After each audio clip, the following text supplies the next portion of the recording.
Bienvenidos, bienvenidas a Mente y Método, el podcast donde la psicología y la investigación educativa se dan la mano para entender la educación desde adentro.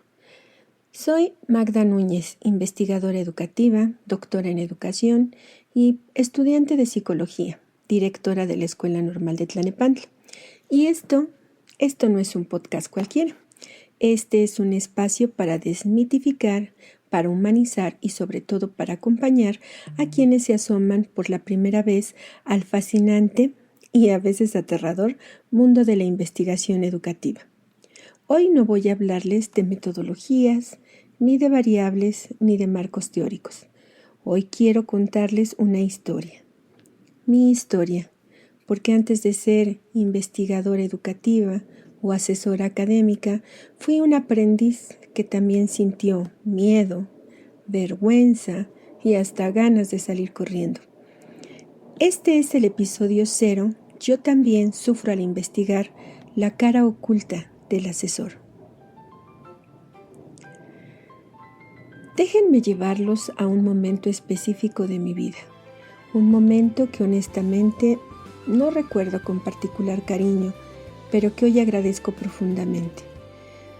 Corría el año en que me incorporé, o más bien me reincorporé al cuerpo académico en formación de la Escuela Normal de Tlalnepantla. Yo había formado parte del equipo inicial, pero por motivos laborales me retiré temporalmente. Cuando regresé, mis colegas ya habían avanzado, ya tenían ritmo, tenían nombre y ya tenían lenguaje. Y ese lenguaje, déjenme decirles, me hizo sentir como una provinciana en la gran ciudad, cruzando un eje vial en hora pico. ¿Que cómo llegué a esta analogía? Pues imagínense ustedes. Vienen de un pueblo pequeño, donde todos conocen las calles, todo es familiar, todo es predecible. Pero un día llegan a la gran Ciudad de México y se enfrentan al periférico. Los carros pasan a toda velocidad, hay múltiples carriles, señalamientos que no entienden y ustedes están al borde del arroyo, tratando de cruzar sin saber por dónde. Esa era yo, al borde del arroyo académico. Mi referente teórico de investigación, mi ancla, mi lugar seguro, era Sampieri. No voy a mentirles, lo había leído y releído y subrayado. Era mi Biblia metodológica. Y de repente, en las reuniones del cuerpo académico, escuchaba a mis colegas hablar con absoluta naturalidad de autores como María Cristina Rinaudo y Danilo Donolo, del diseño basado en investigación, de metodologías emergentes, de enfoques iterativos, y yo para mis adentros pensaba, ¿y de dónde salió esto? Eso no lo menciona Sampieri. Dios mío, ¿es que hay más metodologías fuera de lo que yo conozco? Muero de la ignorancia. Y sí, no se equivoquen, no era una ignorancia culpable, no era flojera intelectual. Era el vértigo de descubrir que el mundo era más grande de lo que mis libros de cabecera me habían mostrado. Y en ese vértigo tuve que decidir. O me quedaba cruzada de brazos en la orilla del periférico viendo pasar a mis colegas, o me aventaba a cruzar. Obviamente crucé, pero no sin antes tropezar, no sin antes sentir que el tráfico académico me llevaba por delante, no sin antes preguntarme si realmente pertenecía a ese lugar. ¿Saben lo que hice? Lo que cualquier investigador o cualquier persona sensata haría frente a la adversidad. Me dediqué en cuerpo y alma a entender. Y cuando digo cuerpo y alma, lo digo literalmente. Me sumergí en libros, en artículos, en textos que no entendía ni a la primera, ni a la segunda, ni a la tercera. Subrayaba, escribía al margen, hacía mapas conceptuales, preguntaba, a veces con vergüenza, y volví a leer. Y en ese proceso algo maravilloso comenzó a suceder. La angustia inicial se transformó en curiosidad. La vergüenza se convirtió en determinación y el miedo a no saber en el motor para querer saber más. Pero quiero ser honesta con ustedes. Ese proceso no fue lineal. Hubo días en los que cerraba el libro y pensaba, ¿para qué? Mis colegas ya saben esto. Yo voy atrasada, nunca voy a alcanzarles el paso. Hubo madrugadas en las que el síndrome del impostor, ese monstruo silencioso que todos los investigadores conocemos, me susurraba al oído, que no era lo suficientemente buena. ¿Y saben qué? Eso está bien. Esa incomodidad, ese no saber, fue precisamente lo que me hizo crecer, porque la investigación educativa no es un destino, es un viaje. Y en ese viaje descubrí que el valor no está en saberlo todo desde el principio, sino en atreverse a preguntar, a equivocarse y aprender del error. Hoy cuando veo a mis colegas del cuerpo académico hablar de Rinaudo, de Donolo, de los estudios de diseño, ya no me siento excluida, me siento parte, porque ya entiendo el lenguaje, pero también porque ya entendí algo mucho más importante. La investigación no es una competencia, es una conversación. Esa experiencia, esa sensación de orfandad metodológica, de vértigo frente a lo desconocido, marcó para siempre mi forma de asesorar y de enseñar investigación educativa. Porque cuando estoy frente a un normalista que me dice, maestra, no sé por dónde empezar, o todos los temas que se me ocurren pues ya están investigados, no entiendo lo que, no entiendo lo que mi asesor me está pidiendo. Yo no veo a un estudiante flojo o desinteresado, veo a mi yo de hace años, al borde del periférico viendo pasar los coches sin saber por dónde cruzar. Y es eso, porque en mis asesorías y en mis clases tengo 3 principios que nunca negocio. Primero, la sencillez no es enemiga del rigor. No necesitamos complicar la investigación para que sea seria. Podemos explicar conceptos complejos con palabras claras, con ejemplos cotidianos, con analogías que le den cuerpo a lo abstracto. Un diseño basado en investigación no tiene que sonar a disco rayado. En la primera explicación podemos construir el entendimiento paso a paso. Segundo de mis principios, la investigación debe de enamorar, no atemorizar. Cuando un estudiante entiende lo que está haciendo, y más importante aún, para qué lo está haciendo, ocurre la magia. La investigación deja de ser un requisito de titulación y se convierte en una herramienta para transformar su realidad. Y los normalistas, futuros maestros de educación básica, tienen en sus manos la posibilidad de transformar no solo una escuela, sino toda una comunidad. Mi tercer principio, la seguridad.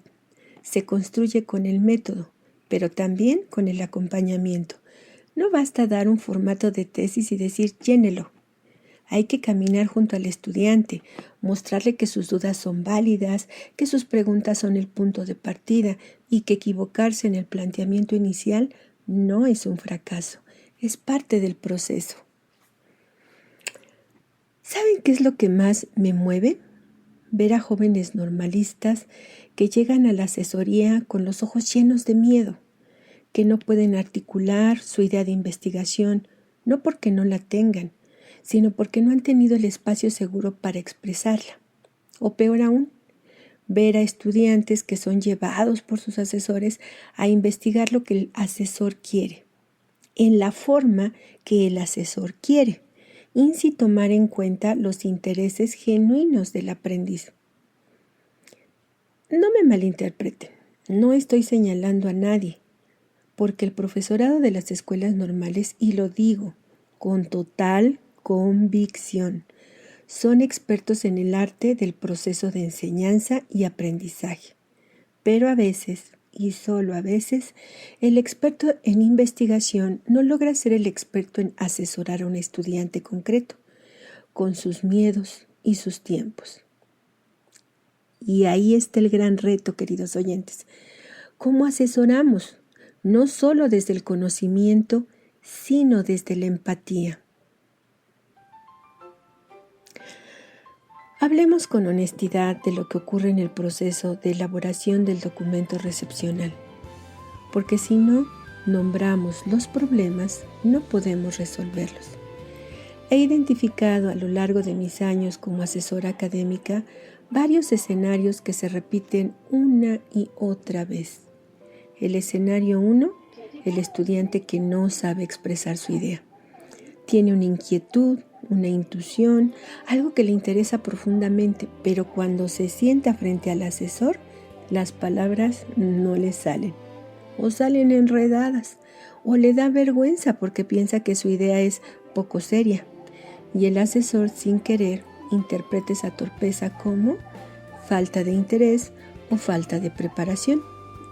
Un segundo escenario, el estudiante que desconoce el tema. Llegó a la normal, se enfrentó a la práctica docente, descubrió un mundo que no conocía y ahora tiene que elegir un tema sin tener claro ni siquiera cómo se llama el fenómeno que observó en el aula. No es que no lo quiera investigar, es que no tiene el vocabulario ni el marco conceptual para nombrar lo que vio. Tercer escenario. El estudiante que no ha identificado la necesidad. Sabe que hay un problema, pero no logra articularlo como pregunta de investigación, y sin pregunta clara no hay rumbo. El escenario 4, y es el más delicado de todos los escenarios, el asesor que por comodidad o por costumbre lleva al estudiante a investigar lo que el asesor investiga. No digo que sea mala intención, a veces es el afán de compartir lo que uno sabe, pero en el camino el estudiante pierde su voz, su autonomía, su interés. La investigación se convierte en una tarea ajena y el documento recepcional en una carga más. El último escenario y quinto escenario, el asesor experto en investigación, pero novato en el arte de asesorar. Sabe muchísimo, domina el método, tiene publicaciones, reconocimientos, pero no logra conectar con el estudiante, no logra traducir su lenguaje especializado a palabras que el aprendiz pueda digerir. No logra acompañar porque asesorar no es solo transmitir conocimiento, es también contener, motivar y sostener. Y luego está el factor que atraviesa todo esto. El estrés.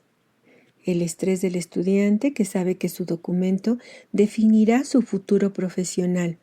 El estrés de las fechas límite, el estrés de sentir que no llega, el estrés de la comunicación fracturada con su asesor, que a veces termina en malentendidos silenciosos, incómodos o incluso en rupturas que retrasan todo el proceso.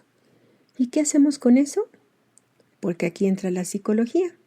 Y perdón por el juego de palabras en mente y método. No podemos ignorar que la investigación educativa es un proceso profundamente emocional. Y si no atendemos esas emociones, por más sólido que sea nuestro método, el resultado se agrietará o quebrará. A lo largo de estos años he comprendido algo que quiero compartir con ustedes hoy. Enseñar a investigar no es enseñar una fórmula, es enseñarles a cruzar el periférico. Y cuando digo esto no me refiero a lanzarse al tráfico sin precaución, me refiero a aprender a leer el tránsito, a reconocer los carriles que son para cada quien, a identificar los señalamientos que nos indican por dónde ir, a entender que no es lo mismo un carril de alta velocidad que una calle lateral y sobre todo saber que siempre hay un paso peatonal, aunque a veces haya que caminar un poquito más para encontrarlo. El periférico metodológico está lleno de autores: Sampieri, Rinaudo, Donolo, Vizquerra, Steig, Jean, Taylor, Bodgan y tantos otros. Cada uno tiene su carril, su enfoque, su velocidad, y el investigador Nobel, el normalista que se asoma al mundo de la investigación, no necesita saberlo todo. Necesita saber qué carril es el suyo, al menos por ahora. La investigación cualitativa, cuantitativa, mixta, el diseño basado en investigación, la investigación-acción, el estudio de caso, todas son opciones legítimas, pero la mejor opción siempre será aquella que responda mejor a su pregunta de investigación, a su contexto y también a su personalidad.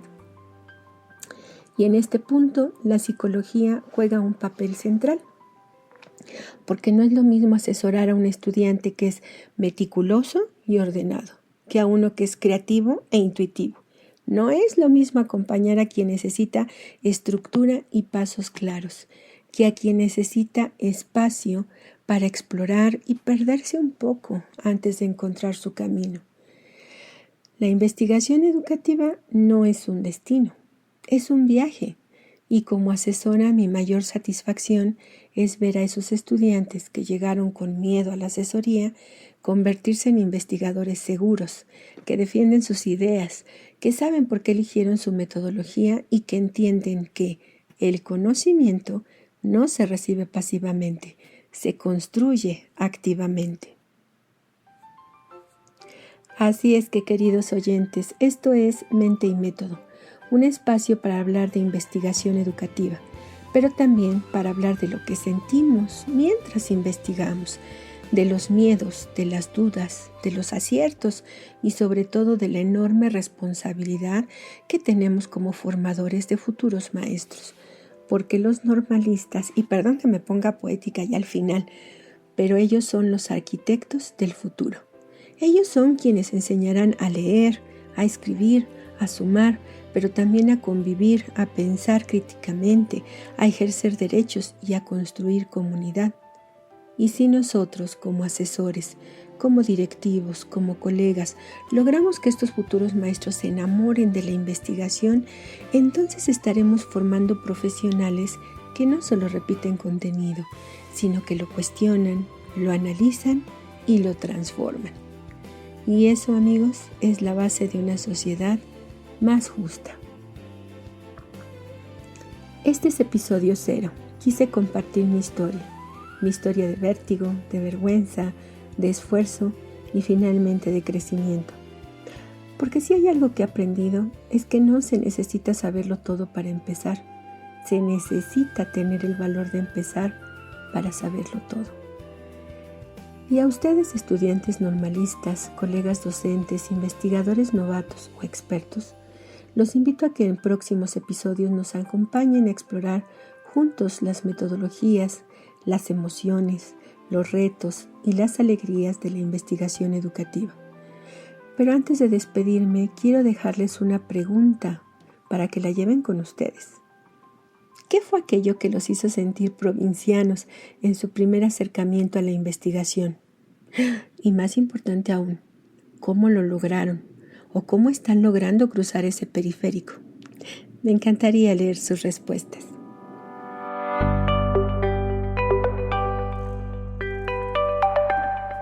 Para el próximo episodio abordaremos algo que nos duele a todos, el síndrome del impostor en el investigador Nobel. ¿Por qué creemos que no somos suficientes? Hablaremos de por qué los estudiantes y a veces los propios asesores sentimos que no estamos a la altura y qué podemos hacer para transformar ese miedo en motor. Recuerden, Mente y Método se publica cada jueves. Si este episodio les resonó, los invito a compartirlo con ese colega o estudiante que necesita escuchar que no está solo en este camino. Soy la doctora Magda Núñez y esto es Mente y Método. Gracias por escuchar. Les espero el próximo episodio.